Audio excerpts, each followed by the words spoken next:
Hello, my dear friends.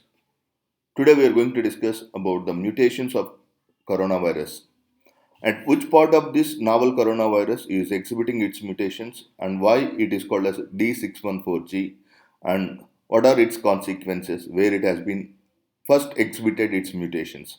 For understanding these mutations, it will help you to understand the second wave, the possibility of second wave, and whether it is going to impact any of the vaccination program across the world can be discussed in this video. So my name is Lakshmi. I am science and technology and anthropology expert. So what is D614G mutation in coronavirus? For understanding D614G mutation, you should understand what is meant by mutation.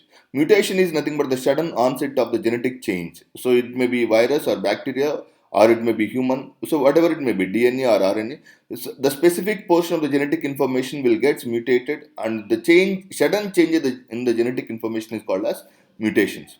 While novel coronavirus is undergoing many mutations, one particular mutation is called as D614G, according to a study, has become the dominant variant in the global COVID 19 pandemic.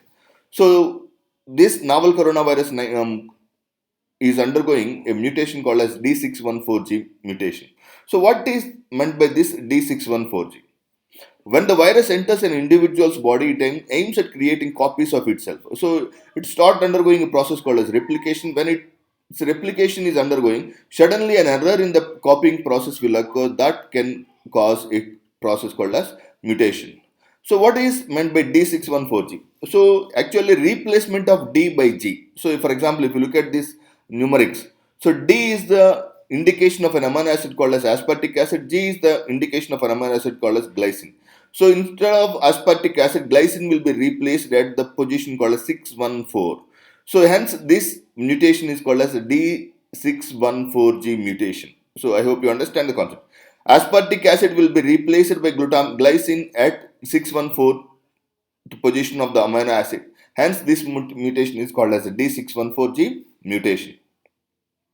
This mutated form of virus was first identified in China and then Europe. Later, it spread to other parts of the countries like US, Canada, and was eventually reported in India. So, actually, this is one of the important concept which is initiating the process called as second wave. And the second important concept is there is no proven effect of this mutated form in the vaccine development. Vaccine development can be on a regular fashion. It will not at all be influenced by these mutant variants. So, D614G mutation is situated in the spike protein. So, you know the spikes of coronavirus.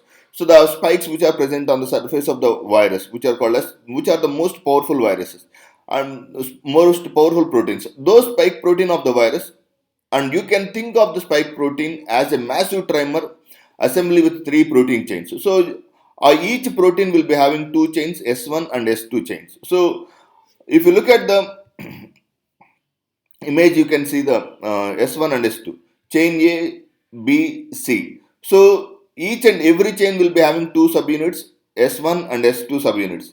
The subunit S1 is the one that attaches to the host cell. So whenever the virus enters into the human system, so the virus may be attached to your throat or it may be attached to your esophageal or lungs or bronchitis. So at the human ACE2 receptor, this S1 protein and the S1 subunit will be attached. And what about the S2? The S2 subunit mediate the fusion of the viral and human membranes. The D614G mutation is present in the subunit of S1 of the protein and is also close to the S2 subunit. So that is a very very important thing. It will attach us to both the subunits of S1 as well as S2 subunits.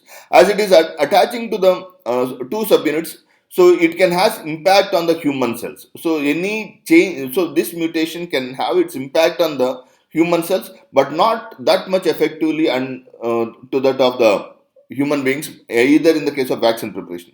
In simple words, we can say this particular mutation aids the virus in attaching more efficiently with the ACE2 receptor in the human host, thereby making it more successful in entering. So, for example, according to a survey, so in a family, if a person has been infected by the COVID-19, there will be no chances of all the family members will be getting infected. Only 40% of the chances are there because of their ACE2 receptors binding ability. So that is why we can see. But because of this mutant form, S1 and S2 are getting mutated. So definitely the chances of infection rate will be extremely high.